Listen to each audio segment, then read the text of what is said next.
उत्तराखंड में जब भी उपचुनाव हुए हैं, बाजी सत्ता पक्ष के हाथ ही लगी है, सिर्फ एक बार का चुनाव छोड़कर। लेकिन अगर कांग्रेस की अंदरूनी कलह से बचाव हो पाया तो इस बार उपचुनाव में कांग्रेस अब तक का इतिहास बदलने जा रही है।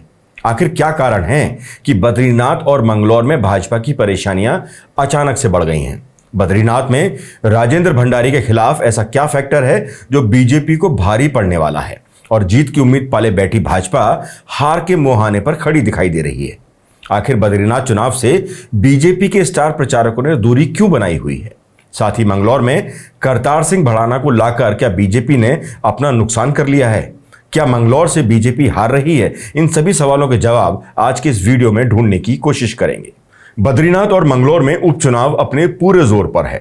भाजपा और कांग्रेस दोनों ने यहां अपनी ताकत झोंक दी है। पासा किस करवट बैठेगा ये तो आने वाला वक्त बताएगा, लेकिन मतदाताओं की खामोशी से प्रत्याशियों और नेताओं की पेशानी पर बल पड़ने शुरू हो गए हैं। भाजपा मतदाताओं का मूड भांप नहीं पा रही है। भाजपा और कांग्रेस से दो मजबूत प्रतिद्वंदी बद्रीनाथ सीट पर पूरी ताकत झोंके हुए हैं। भाजपा से डॉक्टर धन सिंह और कांग्रेस से गणेश गोदियाल प्रचार के मोर्चे पर डटे हैं, लेकिन कई समीकरण ऐसे हैं जो बीजेपी को मुश्किल में डाल रहे हैं। सबसे बड़ी बात यह है कि जो बीजेपी मात्र 2 साल पहले राजेंद्र भंडारी को हराने की अपील लोगों से कर रही थी, वो आज उन्हीं के पक्ष में वोट मांग रही है।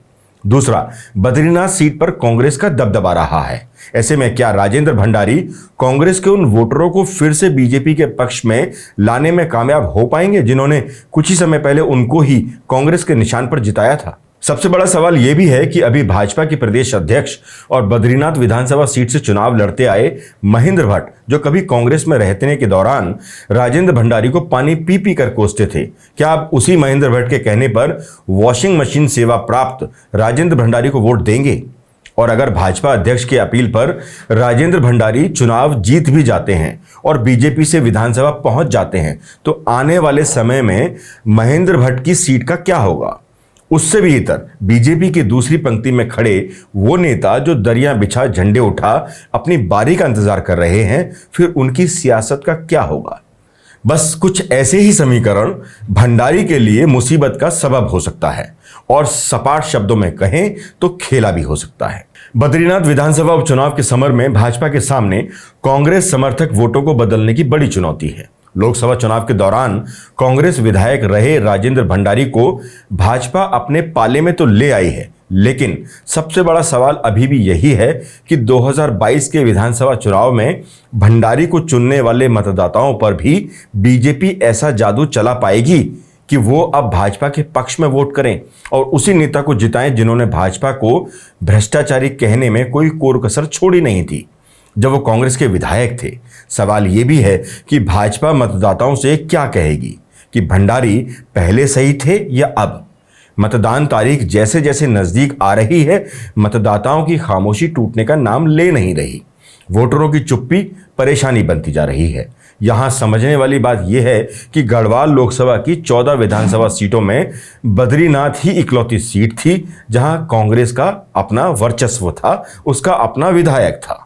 2019 में भाजपा को 37,069 वोट मिले थे, जबकि 2024 के चुनाव में वह 31,854 वोट ही ले पाई। मतलब सीधा है, राजेंद्र भंडारी के आने से जैसा फायदा बीजेपी सोच रही थी वैसा हुआ नहीं। कांग्रेस नेता और अभी हाल ही में पौड़ी गढ़वाल सीट से लोकसभा प्रत्याशी रहे गणेश गोदियाल और पूरी कांग्रेस पार्टी अब भंडारी के पाला बदलने को ही मुद्दा बनाकर कांग्रेस मतदाताओं को भाजपा के पाले में जाने से रोकने की कोशिश में लगी है। उसकी गंभीरता का अंदाजा इस बात से लगाया जा सकता है कि कांग्रेस के सभी बड़े नेता बद्रीनाथ में कैंप करके लौट चुके हैं। वैसे इन चुनाव नतीजों से सरकार पर कोई खास असर पड़ेगा नहीं, लेकिन ये चुनाव कहीं ना कहीं मुख्यमंत्री पुष्कर सिंह धामी की सियासत के लिए महत्वपूर्ण साबित होने वाला है। नामांकन दाखिल करने के दौरान सीएम धामी, पार्टी प्रभारी के साथ ही अन्य बड़े दिग्गज बद्रीनाथ पहुंचे थे। प्रदेश अध्यक्ष भट्ट ने भी शुरुआती दौर में प्रचार किया, लेकिन अभी भाजपा के अन्य दिग्गज वहां प्रचार के लिए नहीं पहुंचे हैं, जबकि पार्टी ने 40 से ज्यादा स्टार प्रचारकों की सूची जारी की है। इससे यह सवाल भी उठता है कि आखिर क्यों बीजेपी के स्टार प्रचारक बद्रीनाथ पहुंच नहीं पा रहे हैं? क्या वो जीत को लेकर आश्वस्त हैं और समझ रहे हैं कि उनके प्रचार ना करने पर भी सीट निकल जाएगी? अगर ऐसा है तो क्या ये ओवर कॉन्फिडेंस बीजेपी को भारी पड़ने वाला है?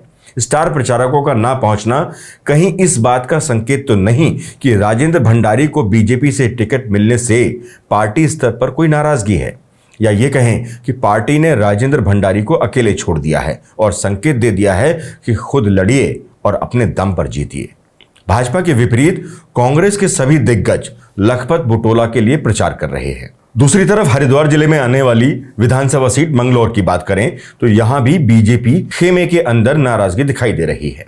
पार्टी के लोगों को लगता है कि दोनों सीटों पर स्थानीय और पुराने पार्टी नेताओं को दरकिनार कर हाईकमान ने उनके ऊपर थोप दिया है एक आयातित नेता। हालांकि खुलकर कोई इस पर बोलने को तैयार नहीं है, लेकिन पार्टी के नेता दबी जुबान में स्वीकार कर रहे हैं कि यह फैसला सही नहीं है। करतार सिंह भड़ाना कई बार पार्टियां बदलते रहे हैं, कभी बसपा तो कभी आरएलडी तो कभी बीजेपी। वो हरियाणा से और यूपी की खतौली विधानसभा सीट से भी चुनाव लड़ चुके हैं।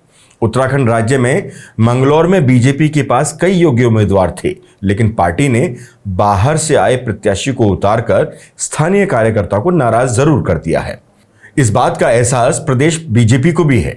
ये नाराजगी पार्टी को नुकसान न करे, इसके लिए पूरी बीजेपी ने ताकत अपनी इस सीट पर लगाई हुई है। भाजपा हाईकमान ने उत्तराखंड की मंगलौर सीट के उपचुनाव में 10 जुलाई को होने वाले मतदान में हरियाणा के करतार सिंह भड़ाना को मैदान में उतार दिया।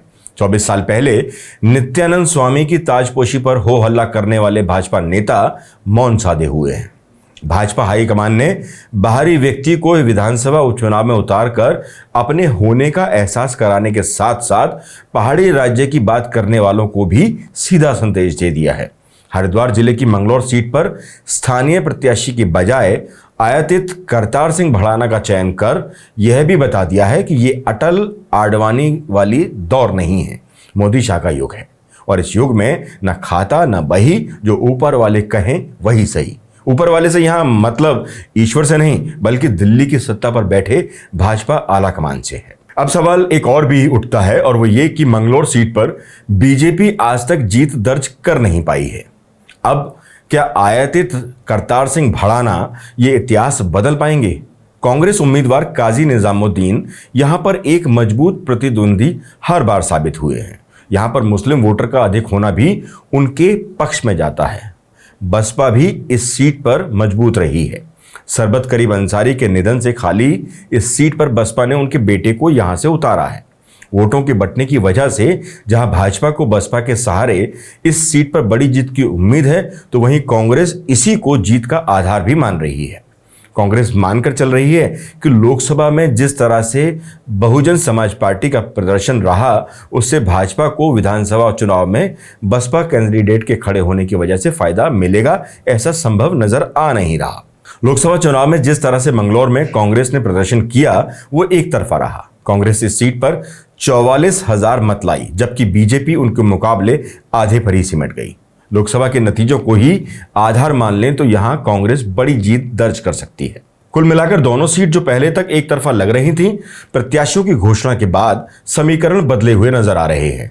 कांग्रेस ने जहां अपने नेताओं पर ही भरोसा जताया है, तो भारतीय जनता पार्टी ने दोनों सीट पर बाहर से लाए नेताओं को टिकट देकर अपने कैडर में नाराजगी को पैदा कर दिया है। ये आयातित गलतियां भाजपा को कितनी भारी पड़ेंगी, इसके लिए बस कुछ ही समय का इंतजार बाकी है।